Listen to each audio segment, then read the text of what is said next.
다음에 이제 10번으로 가죠. 자, 이제 취득세 중복 대상에 대한 단서가 추가가 되었는데, 요거는 뭐냐면요, 이런 거예요. 종전에는 여기 배운 건데, 요거 좀 얘기하죠. 아까 그 사치성 재산이 취득이 되면 몇 %였어요? 표준 세율 더하기 8%예요. 그 다음에 또 배운 건데, 대도시에서 자, 법인이 부동산 등을 취득했다. 그러면 몇 %예요?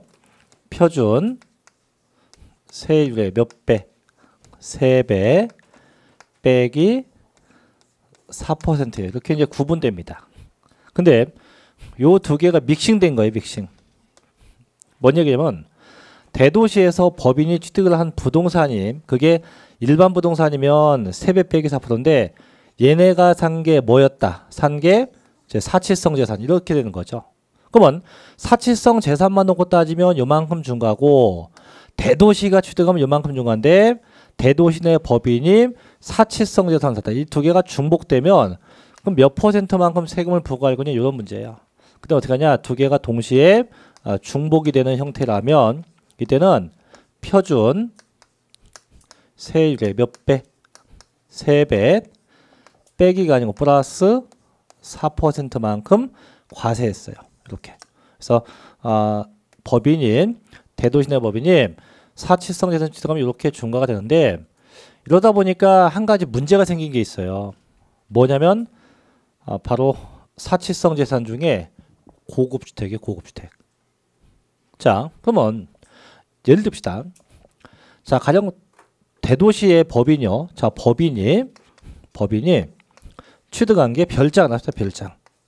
별장을 자, 그것도 어떻게 매매로 샀다. 매매로 샀다고 합시다.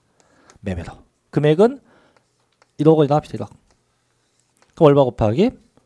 1억 곱하기 법인의 사치성이 요거 써야죠. 자, 매매가 된 건 기본이 몇 %? 4%. 그거의 몇 배? 3배야. 그럼 얼마? 12%에다가 다시 플러스 4를 하면 얼마가 됩니까? 16%. 그럼 세금이 얼마? 1,600. 이렇게 나와요. 근데 요게 똑같은 건데 자, 법인이 and 자, 고급 주택이에요. 이번에 고급 주택을 취득했다 라고 합시다. 얼마짜리 집인데? 1억짜리 집. 그럼 주택은 일단 매매가 되면 아까 전 시간에 봤죠. 주택은 주택 금액별로 쪼개져요. 그럼 몇 %예요? 1억짜리면 1%야. 그럼 똑같이 봅시다. 얼마 곱하기? 1억 곱하기 1%의 몇 배? 3배. 그럼 3%지. 3 플러스 얼마가 돼요? 4가 돼. 얼마가 돼? 7%. 얼마? 세금이 700만 원밖에 안 나와요.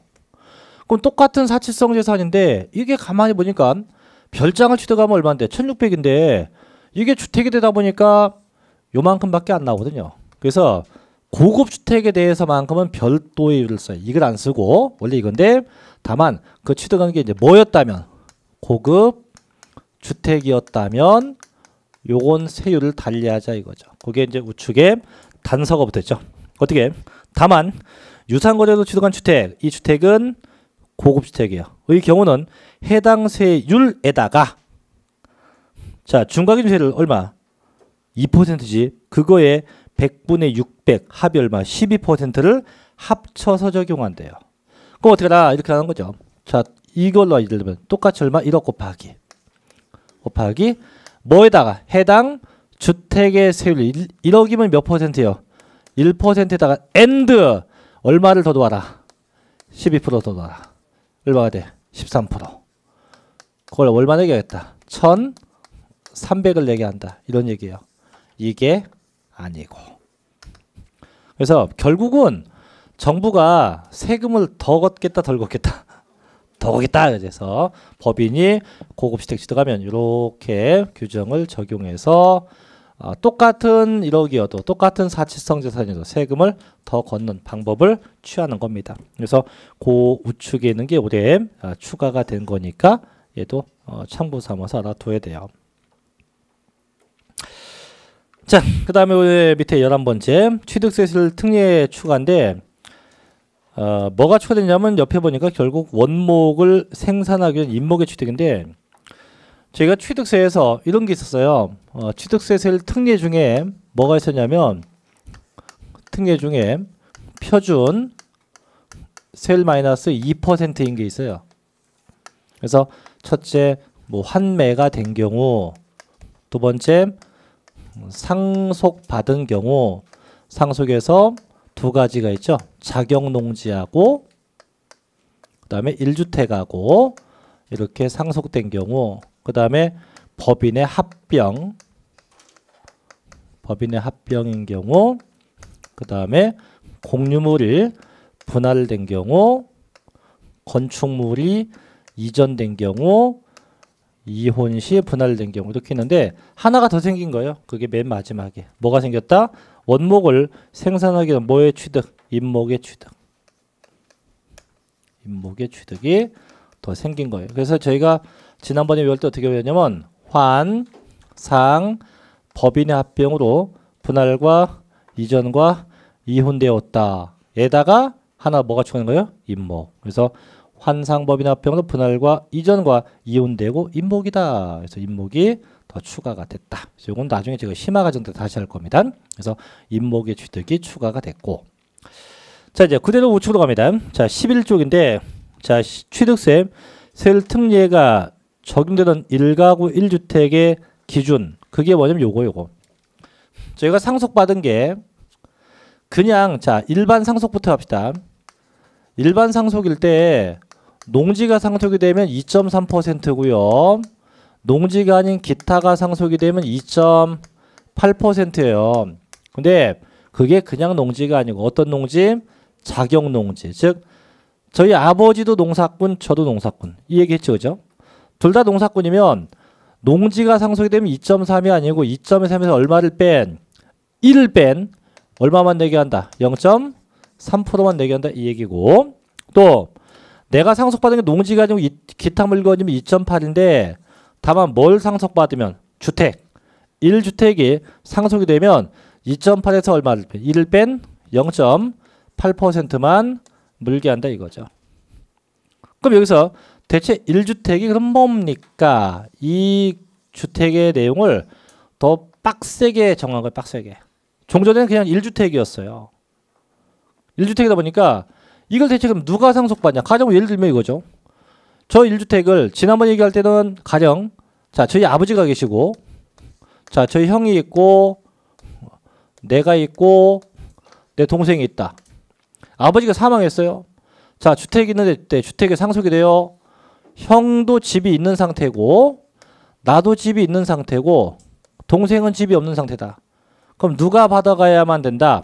집이 없는 동생이 받아가면 0.8%를 내고 집이 있는 형이나 내가 받으면 얼마? 2.8 다 내야 돼요. 그래서 이렇게 집이 없는 자가 1주택을 받았을 때만 0.8을 쓴다 이런 얘기예요. 근데 이렇게 법이론상은 이게 가능한데 근데 이 형들이 욕심이 많아서 야, 막 그걸 혼자 다 가지면 어떻게 3대 4 하자. 어떻게? 지분을. 이렇게 나누면 어떻게 할 거야? 나누면. 지분을 나누면 그때 어떻게 세금 매길 거냐. 이런 문제가 없었어요. 이게. 그래서 이게 올해 다 신설됐어요. 전부 다. 그래서 이제 우측에 보면 자, 그 밑줄 친 것만 봅니다. 자, 1개 주택 걸고 주택법 제2조 1호에 따른 주택으로서 건축법 제38조에 따른 건축물 대장에 주택으로 기재되고 건축물의 용도가 주거용, 단 영유아 교육법에 의한 가정어린이집, 아동복지법에 따른 공동생활가정, 지역아동센터 있죠? 등도 다 포함되어 및 노인복지주택 등등은 결론 뭐한다? 그럼 빼고야. 뭐하고? 제외하고. 그럼 그것들은 빼고 제외하고 나머지 주택만 상속받은 걸로 봅니다. 나머지 주택만. 그래서 밑에 2번. 자, 이때 1을 적용할 때 1주택을 나오죠. 여러 명이 공동 소유한 경우에도 공동소유자 각각이 1주택을 소유한 걸로 보고 또 주택의 부속 토지만 소유한 경우도 뭘 소유형으로 본다? 주택을 소유형으로 본대요. 그럼 결국은 이런 거죠. 그럼 동생은 어차피 주택이 없는 상태에서 이 집을 상속받으면 얘는 몇 퍼센트? 0.8%를 내는 거고 그 주택이 지분대로 형 3, 나도 3, 동생이 4 이렇게 각각 받으면 형은 집이 있는 상태니까 지분을 받으면 이 지분도 얼마? 2.8. 나도 지분 받으면 집이 있는 상태니까 얼마? 2.8. 역시 지분 받아도 동생은 집이 없는 상태니까 얼마? 0.8. 그런 얘기예요. 그래서 무조건 이렇게 집이 없는 자가 주택 상속받았을 때는 0.8이고 다만 이런 규정이 없었기 때문에 이 규정을 좀 더 신설시켰다라고만 생각하시면 됩니다. 자, 뒤로 넘어가죠 이제. 자, 지방세 가산세 계산 방법 변경인데 이 가산세는요 지금 제목이 지방세가 되는데 솔직히 양도소득세 국세도 똑같아요. 똑같고 그게 바뀐 게 뭐냐면 딱 두 군데예요. 두 군데. 그 1번에 무신고 가산세에 보면 무신고는 신고를 안 한 거죠. 여기 보면 기억번에 납세 의무자가 법정 신고 기한까지 신고하지 않았다면 세제출 보면 그 납부세액이라 한다. 보입니까? 예. 또 2번 사기나 기타 부정한 방법으로서 신고하였다. 역시 뭐에 대해서? 납부세액에 대해서부터요. 근데 이게 작년도만 해도 어쨌든 자 무신고입니다. 이 무신고가 되었을 때 그게 일반 무신고가 됐건 부당 무신고가 됐건 자 일반은 몇 퍼센트고 20% 부당 몇 프로? 40%였어요. 그럼 뭐에 대해서 20이었냐? 납부세액이 아니고 산출세액에 대해서 20이었어요. 또 산출세액에 대해서 40이었어요. 이렇게 되는 걸 이제 산출세액으로 하지 말자 이거죠. 어차피 신고 납부니까 뭐로 하자? 납부세액으로 하자. 그래서 내가 납부할 금액 그 납부세액이 얼마? 20. 납부세액이 얼마? 40. 그래서 다 바뀐 겁니다. 그래서 산출세액이 아니고 다 뭐다? 납부세액이다. 그래서 요거는 양도세도 그렇고 지방세도 똑같아요. 그래서 무조건 납부세액에 대해서 그래서 그 무신고 가산세 쪽만 그렇게 된 거예요. 나머지 건 바뀐 게 없어요. 그래서 그 무신고만 납부세액에 대해서 붙는다. 얼마? 20, 40에서 부당하다 얼마? 40. 일반 무신고 얼마? 20. 그렇게만 알아두십시오. 자, 그 다음에 이 가산세와 관련해서 연관된 게 뭐냐면 이제 저기 안 적어놨는데 두 가지가 있어요. 이 가산세와 관련해서 두 가지가 있는데 수정 신고가 있고 기한 후 신고가 있었어요. 그래서 그것도 잠깐 얘기하면 저희가 수정 신고라는 게 있고 이 책에 다 있습니다. 이거 기본서에. 그 다음에 기한 후 신고. 자, 수정 신고는 허위 신고 안에가 신고를 다시 하는 게 이게 수정 신고고요. 기한 후 신고는 무신고한 자가 신고하지 않은 자가 신고를 다시 하는 게 이게 기한 후 신고예요. 그래서 둘 다 공통점은 수정 신고가 되건 기한 후 신고가 되건 가산세가 감면돼요. 감면돼요. 되는데 이게 2015년도까지는 반드시 수정이건 기한 후 신고건 신고하고 납부해야만 가산세가 감면됐었어요. 근데 올해부터는 2016년부터는 뭐만 하면 신고만 해도 가산세 감면 이렇게 바뀐 게 있는데 이건 뭐 크게 중요한 게 아니니까 빼는 겁니다. 그래서 이렇게 신고만 해도 가산세 감면이 된다. 자, 그거까지 보고 자 14번째로 넘어갑니다. 취득세. 자, 신고 기한이 명확한데 자, 취득세는 취득일로부터 언제까지 신고하라고 배웠어요? 며칠 내? 60일 내 신고. 60일 이내 신고입니다. 취득되고 나서 언제까지 신고? 60일 내 신고. 다 배웠죠? 자, 근데 저희가 또 배운 게 있어요. 수업 시간에. 다만 취득이 확정되기 전에 보통 취득은 매매가 되면 잔금을 준 날을 취득일로 보고 그때부터 60일 내 신고죠. 하지만 잔금을 주기도 전에 잘하네. 이미 등기가 된다고 하면 등기한 때가 취득이었죠. 그럼 이렇게 원칙보다 등기가 앞서가 있다면 이미 신고가 끝난 거예요. 언제까지 신고한다? 등기하기 전까지 신고하라.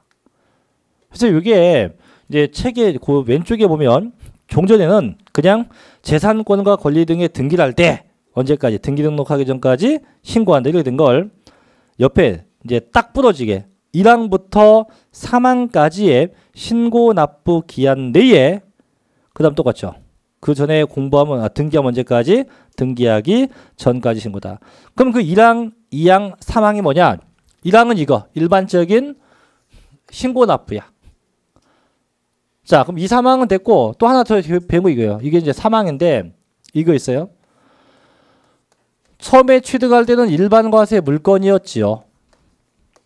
근데 야가 5년 내에 중과 대상으로 바뀌었어요. 바뀌면 중과 대상일로부터 며칠 내에 신고 납부 요거는 30일 내에 신고 납부를 해야 돼요. 근데 이것도 중과 대상으로 바뀌었다. 바뀌자마자 이미 뭐 했다? 등기했다면 언제까지 신고한다? 등기하기 전까지 신고 납부한다. 그래서 단서만 명확하게 붙인 거 종전에 있었던 규정인데 똑같은 건데 이거는 뭐 법을 완전히 바꾼 게 아니고 더 명확하게 규정을 준 겁니다. 그래서 무조건 일반적인 취득이건 중과 대상이 되건 간에 무조건 언제까지 원칙보다 앞서서 뭐 되면 등기되면 언제까지 신고한다? 등기하기 전까지 신고 납부한다. 이렇게 단서를 더 붙여준 것밖에 없습니다. 자, 그리고 이제 15번으로 가죠. 자, 멸실 주택의 부속 토지의 재산세 과세 대상의 구분 명확한데요. 이게 뭐냐면요. 재산세에서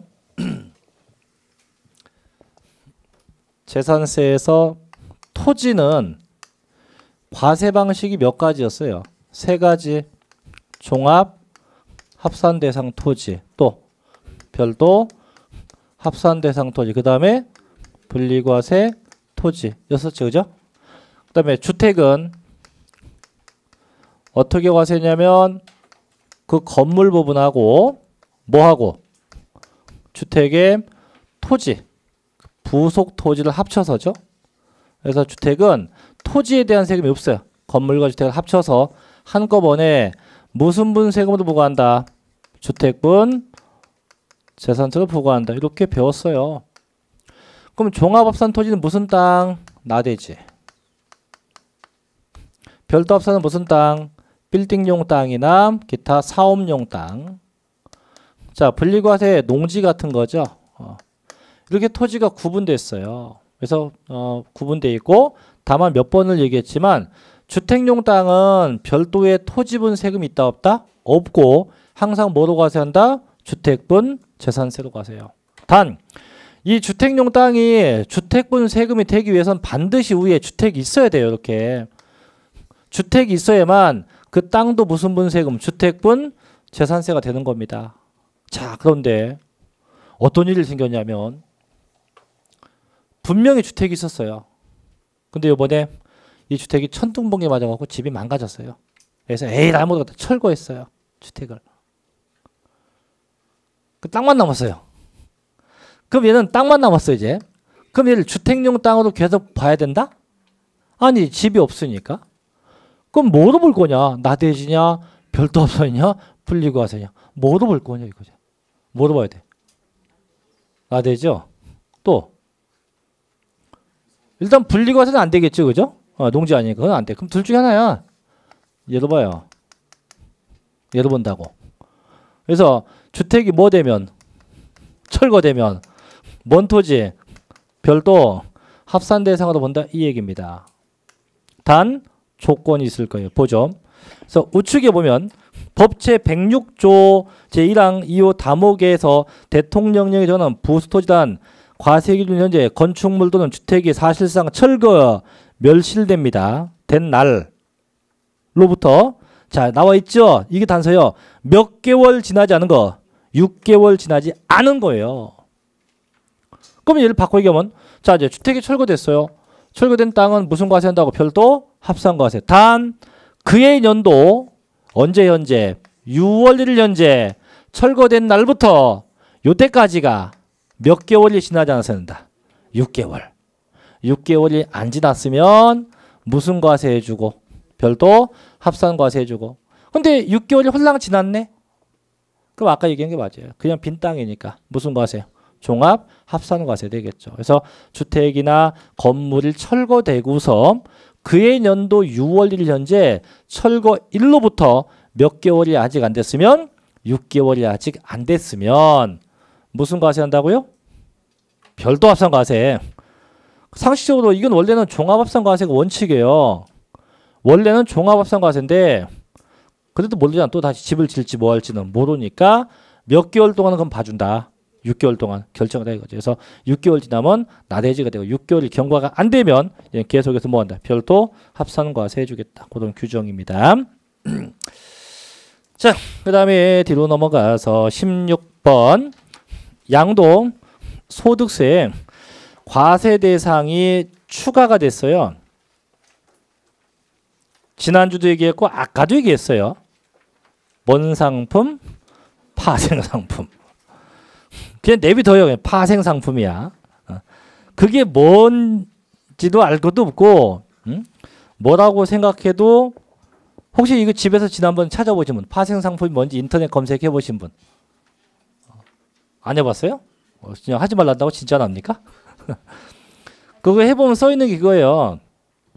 어떤 기초상품으로부터 이게 뭐 주식 같은 거예요. 이거로부터 이게 요걸 취득을 하면 이게 파생이 돼서 이익이 발생해. 파생된 이익이 발생을 해요. 그래서 얘를 보고 뭐라 한다? 파생상품이라고 부르는 거예요. 그러니까 그렇게 알고 계세요. 이게 뭐가 파생되고 이게 파생되는 게 옵션, 뭐 스톡 뭐 이런 거 되게 많은데 봐 지금 얘기도 모르잖아. 옵션이 뭐예요? 뭐 썬루프?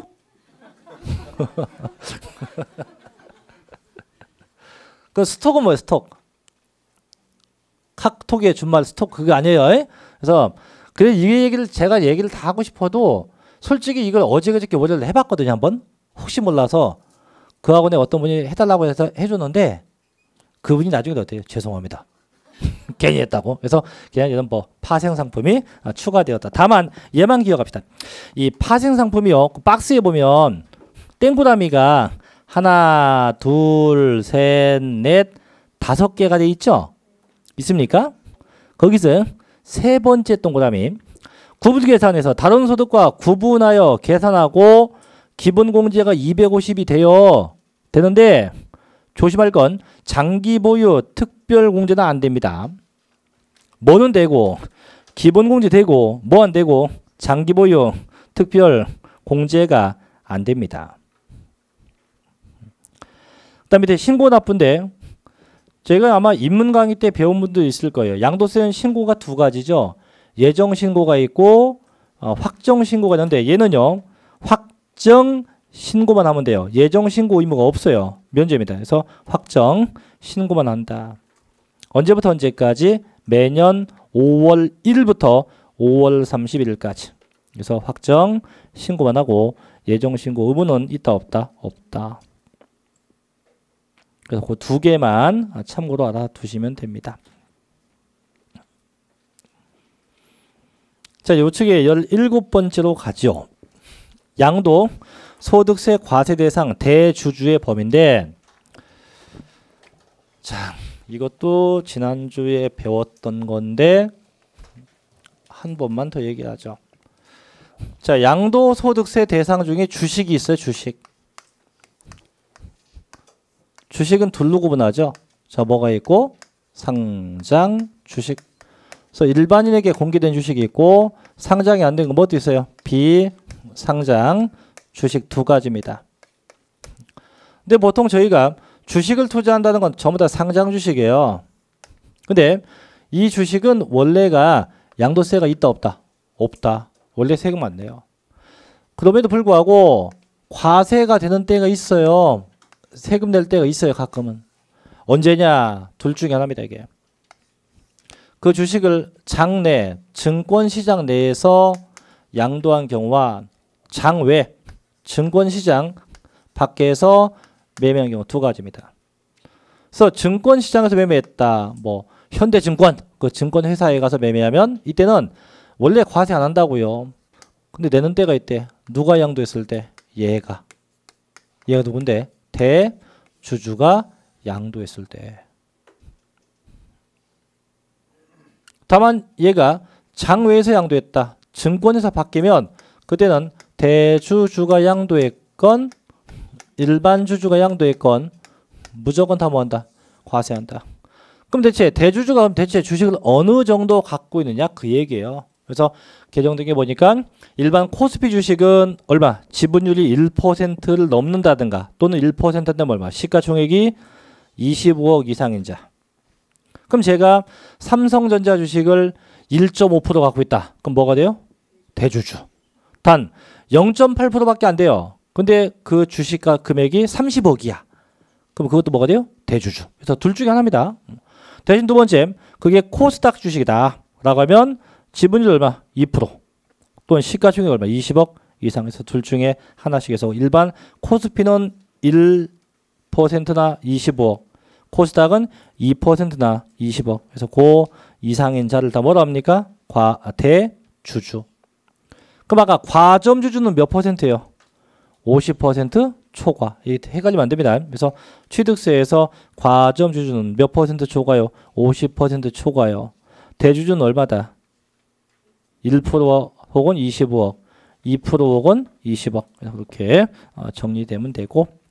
자, 18번 갑니다. 자본적 출의 필요경비 인정 요건의 보완인데 제가 아침에요. 그 양도세 얘기할 때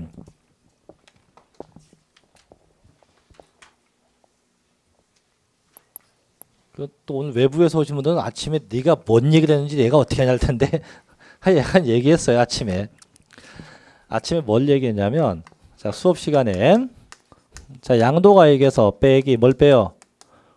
취득가격을 빼고 또 뭐 빼요? 기타 필요경비를 뺀다 했죠. 이걸 빼면 뭐가 나옵니까? 양도차익 인데 이때 이 경비는 두 가지가 있다. 첫째는 뭐가 있고요? 자본적 지출이라고 하는 게 있었고 두 번째 뭐가 있었고 양도비라고 했죠. 이때 자본적 지출은 그 재산의 어떤 그죠? 다 뜯어 고친 비용들이고 양도비는 양도에 관련된 뭐 중개업자 비용이라든가 세무사 비용 같은 거. 근데 얘하고 반대말이 있었어요. 뭐가 있습니까? 수익적 지출. 이거는 비용으로 인정한다 안 한다? 인정하지 않는다. 이렇게 했어요. 그 다음에 아침에 한 얘기가 뭐냐면 제가 이 두 가지의 공통점이 있다. 반드시 그치 증빙이 있어야만 공제된다. 이거 기억납니까? 요거 증빙이 있어야 된다. 그래서 우측에 보면 자 자본적 출액 등으로서 대통령령으로 정하는 것은 다음 각호를 말한다. 다음 괄호 열고 그 지출에 관한 법 제160조 2의 제2항에 따른 뭘 수취해야 한다. 증빙서류 등을 수취 보관하는 경우에 한한다 이거예요. 그럼 여기서 쌤 증빙이 뭐가 있습니까? 많아요. 이게 뭐가 있냐면 이 증빙에는 적어볼게요. 첫째 세금 계산서 아니면 두 번째 그냥 계산서.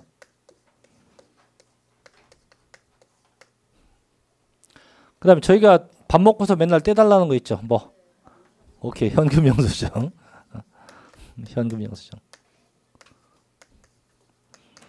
그 현금 영수증 아니면 또 긁는 것도 있지 뭐. 뭐지 카드 신용카드. 이렇게 입증돼야 돼. 요 중에 입증돼야 돼. 요 중에서. 그럼 이거 말고 그 문방구에 가면 그 간이 영수증 그 길쭉한 거 받는 거 있죠. 그건 안 돼요. 절대. 그 나중에 그 이건 제가 우스갯말로 하는 건데 나중에 중개업자가 돼서 개업을 했을 때는 웬만하면 그 영수증을 주세요. 주고 받을 때는 웬만하면 내가 받는 거 어떻게 이런 거 받아야 돼요.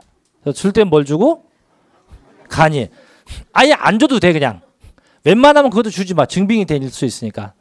나중에 내가 소득세를 더 맞을 수 있으니까 웬만하면 주지 말고 그냥 돈만 받아요. 그 어떻게 받냐? 그 의뢰인한테 잘 설득을 하면 돼요. 야, 중개 비용이 100만 원인데 너 영수증 안 받으면 내가 90만 원 해줄게. 그 10만 원이 아깝죠, 그죠? 근데 10만 원 빼주고 영수증 안 주는 게 나아요. 그게 세금 안 내는 방법이 하나예요. 그거 좀 너무 과한 얘기긴 한데 10만 원 그렇고 5만 원만 해도 돼요. 5만 원. 5만 원 빼줄 테니까 영수증 받지 마라. 근데 보통 이제 그것도 누구한테 그 얘기를 하면 좋냐면 집을 파는 분이건 사는 분이고 웬만하면 일단 사는 자한테 그 얘기를 던지는 게 잘 먹혀요. 왜? 집을 일단 사잖아요. 그분은 기분이 좋거든 일단. 기분 좋은데 그러니까 그분한테도 복비가 100만 원 다 달라고 다 줘요. 근데 이게 지금 빼줄 테니까 하자. 그러면 알았어요. 그렇게 하세요. 해요. 그냥. 근데 집을 파는 자도 잘 보고 해야 돼요. 집을 파는데 그 집을 파는 자가 어떻게 하다가 사업이 쫄딱 망해서 그 야밤도주하는 식으로 간다 이거야. 그렇게 되면 그분한테 그 얘기 해봐야 하나 많아요. 그런 분들은 나중에 그렇게 하라고 하고 나중에 큰 사고 칩니다. 그러니까 집을 그걸 팔고 더 큰 집으로 이사 가는 분들 있죠. 그런 분들한테 해야 돼요. 해도 그분들 기분 좋거든. 그래서 사는 분들은 100% 되고요. 파는 분은 왜 팔게 됐는가 이 상황을 잘 캐치해 갖고 그렇게 좀 조정해서 받는 게 낫습니다. 그러면 나중에 세금도 덜 내고 또 세금 덜 내는 것도 있지만 나중에 세무서에서 뭐 신고하라고 할 때가 있을 거예요. 신고할 때도 어떻게 그런 부분은 신고를 안 할 수도 있어요. 참 이게 참 촬영하고 있네 지금 얘기하고 보니까 그런 방법도 있어요. 근데 그렇게 하면 안 돼요. 안 되고 정상대로 현금 영수증 잘 발행해주고 계산서 잘 발행해주고 하고 보니까 이상하네. 이 얘기하면 또 국세청에서 이거 보면 난리 날 텐데 어쨌든 간에 이게 아까 제가 한 얘기는 웃자는 얘기고요. 실제는 그래서 정확하게 이런 증빙들을 받아놔야만 공제받을 수 있다. 이렇게 보고 자 이제 마지막 19번째 갑니다. 뒤에 20번은 내비둬. 20번은 제가 넣어놨는데 20번은 올해까지만 있다가 없어지는 거기 때문에 요건 신경 쓸 거 없어요. 올해까지 하고 또 얘는 바뀔 거니까 자 19번 마지막에 뒤에 계속 남았네. 20번이 아니구나. 그 뒤에 죄송합니다. 20 마지막에는 18주 24번. 예. 24번이 올해까지고 끝나는 거니까 이건 내비두고 계속 할게요. 자, 19번 갑니다. 자, 19번이 요것도 올해 이제 신설된 조문인데 요게 조금 헷갈려요. 자, 봐요. 신설됐다고 했죠? 옆에 읽어 봅시다. 자, 토지와 건물을 함께 취득하거나 양도한 경우로서 그 토지와 건물 등을 구분 기장한 가액이 같은 항에 따라서 안분 계산한 가액과 100분의 30 이상 차이가 있으면 토지와 건물 가액의 구분이 불분명한 때로 본다. 결국은 추계한다예요. 뭐 한다고요? 추계한다. 어떻게 추계해요? 메가만기. 그럼 얘가 뭔 얘기냐면 이거요. 가령 어떤 값이 이만한 건물을 자 10억에 뭐 취득했건 양도했건 관계없어요. 자 취득했건 양도했다. 이래 자 이 10억 중에 토지 금액이 5억 원이고 건물 금액이 5억 원이다. 이렇게 구분해서 계약을 한 거예요. 처음에 계약할 때 토지 금액 5억 건물 금액 5억 이렇게 구분해서 계약을 한 거예요. 했는데 이 구분 기장한 이 금액하고 이 구분 기장한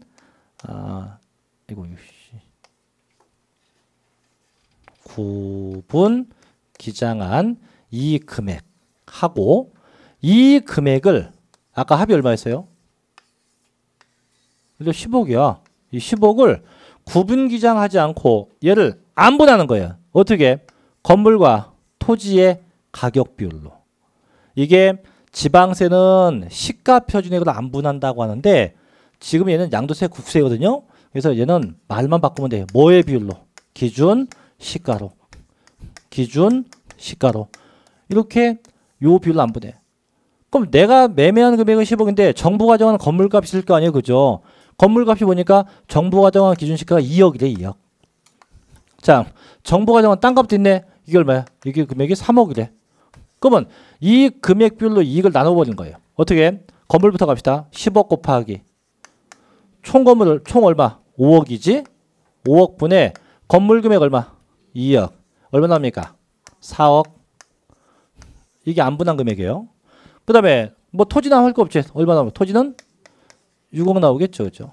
그러면 이렇게 원래 부분기장한 금액하고 이걸 정부가 정한 기준시가 비율로 안 분한 이 금액들하고 비교를 하는 거예요.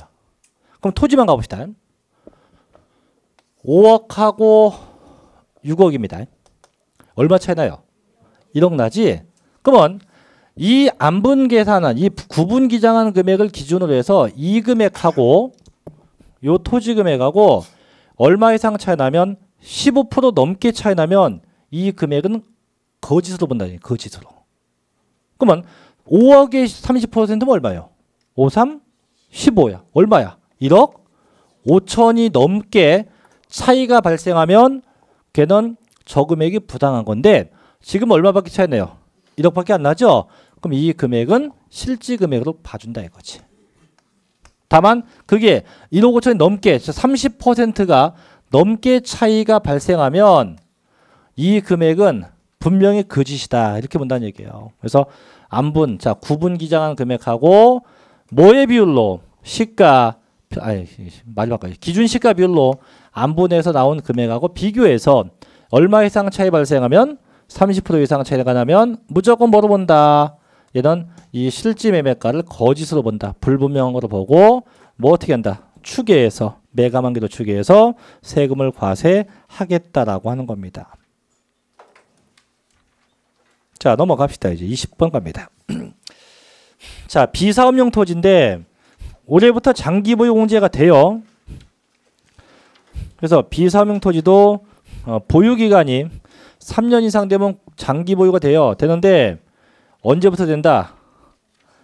올해부터는 안 돼. 됐는데 그 기간 산정을 언제부터 한다? 밑에 있죠? 올해부터요. 올해부터. 금년부터 해서 2번 봐요. 우측에. 자산의 보유기간은 언제부터? 취득일로부터 양도일까지입니다. 다만 97조 제2항에 따른 증여한 배우자, 아까 이게 제 소원 혹은 직계, 존비속이 해당 자산을 취득한 날부터 기산하고 이건 내가 배우자한테 증여받아서 양도한 거죠. 그럼 언제부터 계산한다? 배우자가 취득한 날부터 하고 두 번째, 그게 가업상속 공제가 되는 적용 비례에 해당하는 자산의 경우는 쉽게 가업상속을 받은 거예요. 가업상속. 내가 아버지의 가업을 물려받은 이런 상속인데 자, 그 경우는 언제부터예요? 그죠? 피상속인 사망하신 분이 취득한 날부터 하고요. 자, 이제 끝에 104조 제3에 따른 뭔 토지? 비사업용 토지로서 얘는 언제부터 따져요? 올해부터 2016년 1월 1일 이전에 취득해서 보유했어도 언제부터 따진다? 올해부터 1월 1일부터 기간 따져. 그럼 내가 비사업용 토지를 이미 과거에 10년 보유했어요. 보유했고 오늘 팔 거야. 팔면 장기 보유 돼요? 안 돼요? 안 돼요. 왜? 과거 10년 건 소급 적용 안 해줍니다. 이거 해준다고 했다가 안 해주기도 바뀌었어요. 바뀌었다. 뭐 이렇게 보고. 자, 우측에 21조 그런 이제 비사업용 토지는 별도의 세율을 써요. 그래서 16부터 최고 48%까지입니다. 얼마부터요? 16에서부터 48%. 점점 커지네. 뭐라 합니까? 초과 누진세율이라고 합니다. 그 다음에 중소기업 주식의 세율 조정인데 숫자는 똑같아요. 10%인데 종전에는 그냥 중소기업 주식 등이었어요. 그게 대주주인지 일반주주인지 몰라. 그래서 옆에 써 있어. 중소기업 주식인데 자 뭐가 아닌 자. 대주주가 아닌 자. 그럼 누구요? 일반주주. 그래서 일반주주의 중소기업 주식은 몇 퍼센트? 10%. 그러면 중소기업의 대주주는 몇 퍼센트일까? 누구예요? 20 하신 분. 20 맞아요. 그래서 대기업의 대주주는 30%고요. 대기업의 대주주는 얼마고? 30%고 중소기업 주식은 얼마고? 10%고 단 중소기업에 누구면?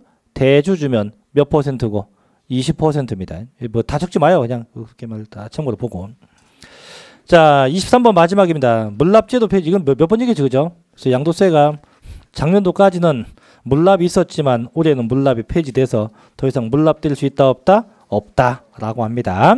그 다음에 24번의 소규모 주택임대소득. 얘는 한시적이 올해까지 되고 없어지는 법이기 때문에 이거는 법은 개정돼서도 시험 안 합니다. 이건. 저희가 이 한시법은 시험에 출제하지 않게 되어 있기 때문에 이런 게 있다라고만 생각하시면 되겠고요. 그래서 여기까지가 일단 개정 법령에 대해서 쭉 진행해 본 거고, 물론 다시 한번 얘기하지만 저희가 여기 안 넣는 것도 있어요. 넣지 않은 게 뭐냐면 8년 이상 작용한 농지는 양도세가 면제가 돼요. 근데 이게 작년도까지는 최고 2억까지 면제했는데 금액이 줄었어요. 1억으로. 그래서 8년 이상 경작한 농지는 양도세 얼마까지 면제한다? 1억까지 면제, 1억까지 면제고. 두 번째, 이제 수용되면 보상을 받죠. 보상받으면 현금 보상도 있고 뭐 채권 보상도 있고 이런 게 있어요. 근데 현금 보상 받으면 양도세가 일부가 감면돼요. 근데 그게 감면이 작년도까지는 아마 15%였는데 올해는 이게 감면된 게 뭐 10%까지밖에 안 된다. 뭐 이런 것도 바뀐 게 있는데 지금 제가 얘기한 건 저희 시험하고는 큰 밀접성이 있다 없다? 없어서 이제 안 노는 건데 그런 거 나중에 뭐 저희가 수업 시간에 하긴 해요. 하긴 하니까 그렇게 알아두시고요. 그다음에 그 뒤 양도소득세 기본에서 최소 기본만 넣었는데 요거는 이제 저희 수험생도 보면 좋고 또 지금 실무하시는 분들 양도세를 하도 많이 그 질문해서 아주 그냥 간단 명료하게 넣어놨으니까 그거 보시고 실무에서 참고하시면 되겠습니다. 자, 그래서 여기까지 할게요. 참 고생들 많이 했습니다. 오후에 퇴근도 못하고 남아서. 자, 가서 푹 쉬시고요. 전 다음 주 정규 수업 때 다시 뵙죠. 자, 마치겠습니다. 수고했습니다.